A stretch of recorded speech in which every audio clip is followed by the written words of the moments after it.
The first wrong thing was the silence.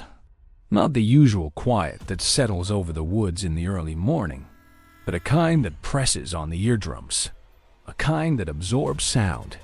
No bird song, no rustling. Even the wind held its breath. They were 2 miles off the nearest trail, deep in the Maine woods, where the tree line thickened and the land dipped into long, folded valleys. It was day 3 of the hunt, and the ground was littered with frostbitten leaves that crunched faintly under every bootstep. The men kept their distances, wore bright orange vests, and scanned the timberline with patient, learned eyes. When he saw the man between the trees, his first thought wasn't fear. It was confusion, because the figure wasn't wearing orange.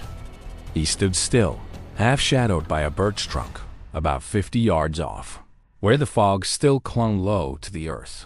Tall, thin, pale jacket. No movement, no rifle, no gear, no hat.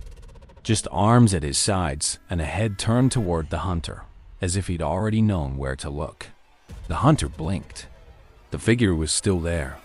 He reached slowly for the scope and lifted it to his eye. Heart already ticking faster. But when the lens focused, the man was gone. It didn't make sense. The trees were bare, too thin for a grown man to vanish behind. The forest floor was too open. He should have seen movement, a step, a shift, in shadow. But there was nothing. Later, he tried to explain it to the others around the fire, choosing his words carefully, but they shrugged it off. Probably a poacher. Maybe just a trick of the light. Could have been an old stump. But that night, he couldn't sleep. His cot creaked with every shift. Outside, the cold pressed against the canvas walls of the tent like something watching. And just before dawn, as he stood outside to relieve himself, he saw it again, far down the slope. Between the trees.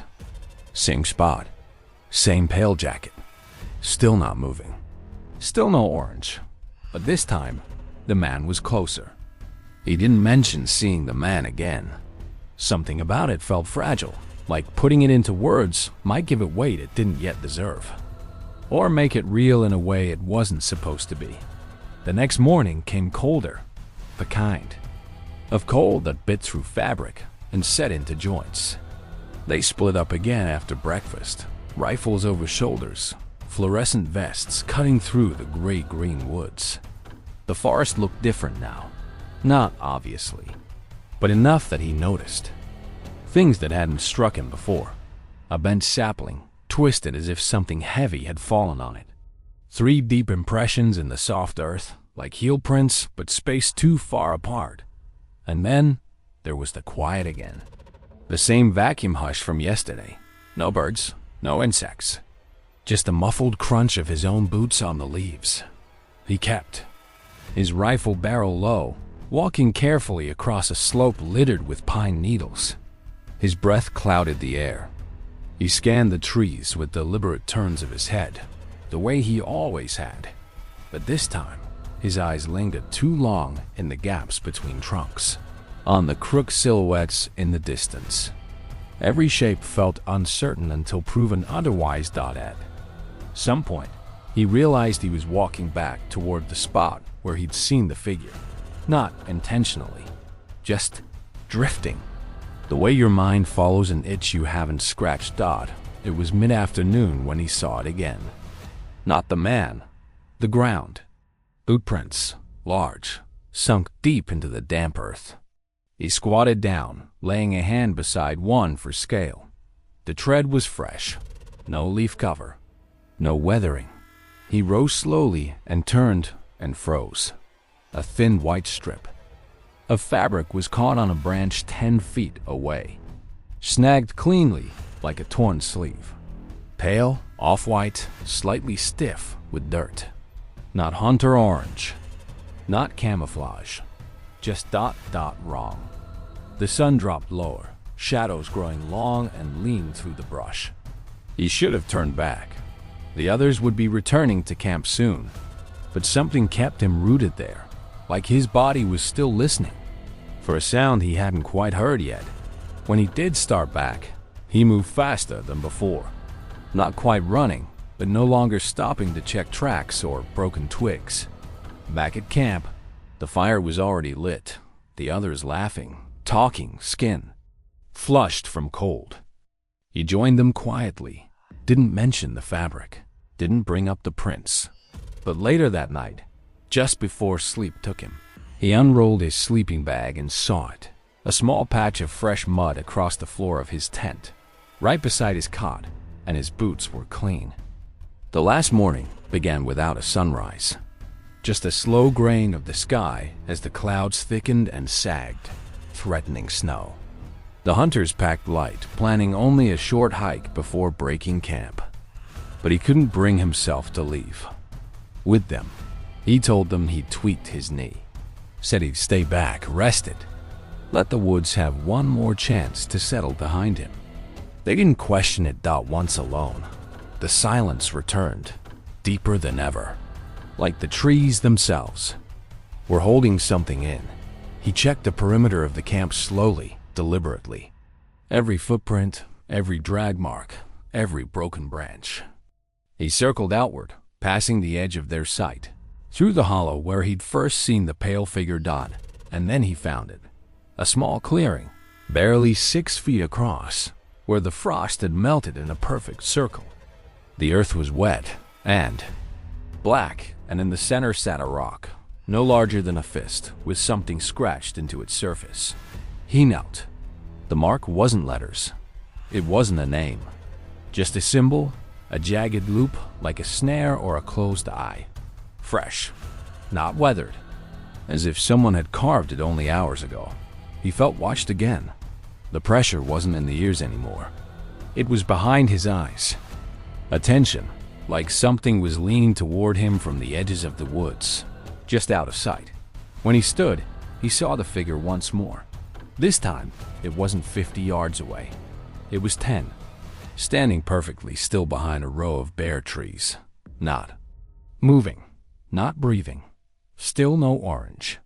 Just a pale face or maybe a mask, and black pits where the eyes should have been. He didn't lift his rifle, didn't shout, didn't run. He backed away, slow at first, then faster, until the trees blurred together. Until he reached Camp Dodd, but the tents were empty. No fire, no packs, no signs of struggle. Just silence. Even the boot prints were gone. He waited until nightfall, sitting by the cold ashes of their last fire. He didn't light it again. He didn't call for help. He just watched the tree line, waiting to see that white shape reappear. But it didn't. Not that night Dodd and when the search. Party came 2 days later, alerted by family back home.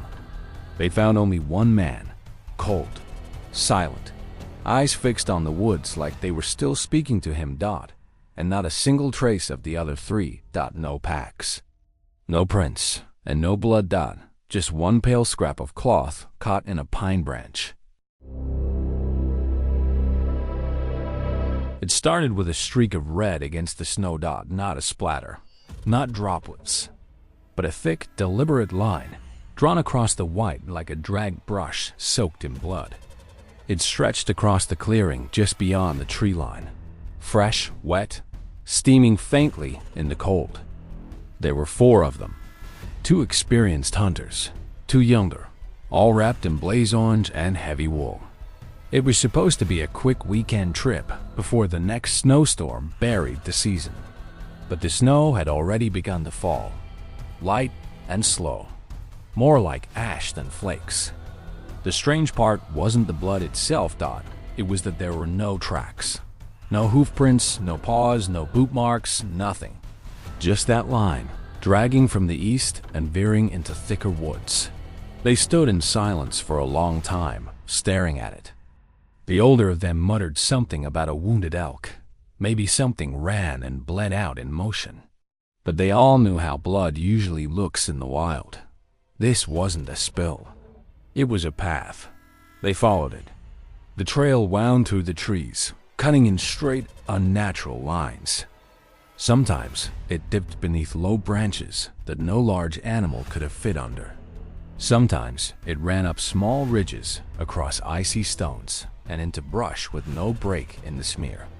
Still no tracks, no signs of a struggle, no drag marks from a body, just red. One of them paused at a bend in the trail, where the blood split briefly around a tree and rejoined on the other side. As if the thing had passed through it, snow began to fall heavier now. The sky turned a dull lead gray. They didn't speak. They just kept moving, eyes on the red. Then they saw something else. On a stump to the left of the trail, cleanly cut, ancient, someone had placed a single pine cone, upright, perfectly centered. It was stained, half covered in that same blood, as though dipped. And beside it, carved into the side of the stump, a shape, a single long eye. No words, just the eye. One of the younger men said it felt colder now, even though the wind hadn't picked up. No one answered because ahead, the blood trail kept going. Still fresh, still steaming, and there was still no sign of what had bled. The trail began to curve in patterns, not the winding randomness of an injured animal, but something more deliberate. At one point, it coiled around the base of a dead pine 3 full times, then continued as if nothing had happened. The spiral had been drawn with the same thick blood, consistent in color and texture. Still no tracks, still steaming. It wasn't freezing either. The snow that touched it hissed slightly and melted away, leaving that perfect red line unmarred. The ground was hard with frost, but the blood had soaked into it, deep as ink into paper. They kept following. No one had said aloud that they were afraid to stop. They passed through a dense area of fallen timber, crawling over icy logs and half-buried rocks. Each time they crested a ridge or dropped into a hollow, the blood was already there ahead of them, like it had known where they would go. One of the older hunters paused. He crouched and touched the ground beside the trail, brushing away snow with a gloved hand. Underneath was not frozen dirt. It was black moss. Thick, spongy, and it hadn't been there before. This wasn't the kind of ground you found in Montana pine forest. Not this high, not this deep. It was wrong. And it smelled faintly of copper. The man stood up and kept walking. The forest around them changed. The pines grew thinner, taller. Their branches twisted upward instead of out, like skeletal arms reaching. The light filtered through in narrow shafts now, darker, even though it was midday. No birds, no sound but the crunch of snow under boots. And always, the line. They began noticing other things. Stones stacked in small, unnatural towers. Holes in the snow that led nowhere, shallow, perfectly round. And hanging from the lower branches, bones. Small ones, stripped clean, wired together with twine or hair, dangling in the cold. Someone had made these, or something. They reached a point where the trail of blood stopped, not faded, not splattered out, just stopped mid-snow at the center of a clearing surrounded by tall trees bent inward like a dome. And there, in the center, a mound. Snow-covered, silent, round like a burial. The smell of copper stronger now, clinging to their mouths and clothes. One of them moved toward it. The others stayed behind, rifles gripped tighter but useless somehow. As the snow crunched beneath his feet, the blood trail behind them began to fade. Not from snow, from something else. It was soaking back into the ground. And then the silence broke, not with sound, but with motion. From beneath the mound, something shifted.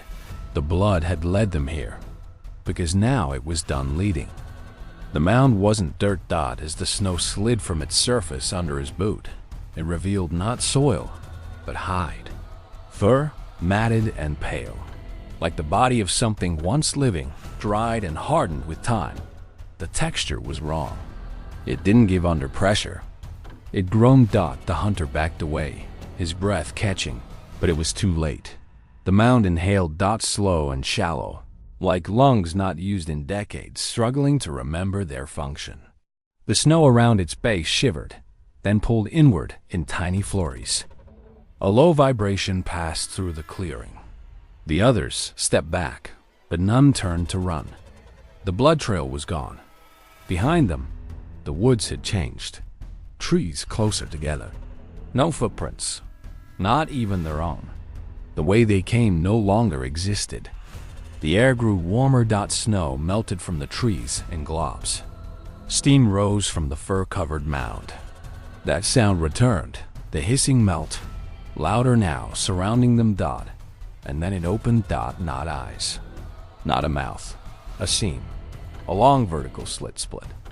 The center of the mass, revealing a darkness deeper than shadow. Inside, something pulsed. Fleshy, wet, slow. A heart, perhaps, or something pretending to be one. And nestled beside it, impossibly dry and clean, was a bone-handled hunting knife, one of theirs. But no one had dropped it. It was etched with initials that didn't belong to any of them. The hunter who had stepped forward stumbled back, but his boot caught on something, one of those tiny stone towers, and he fell. His shoulder hit the mound. It shuddered. And then the trees answered. Not with movement, but with breath.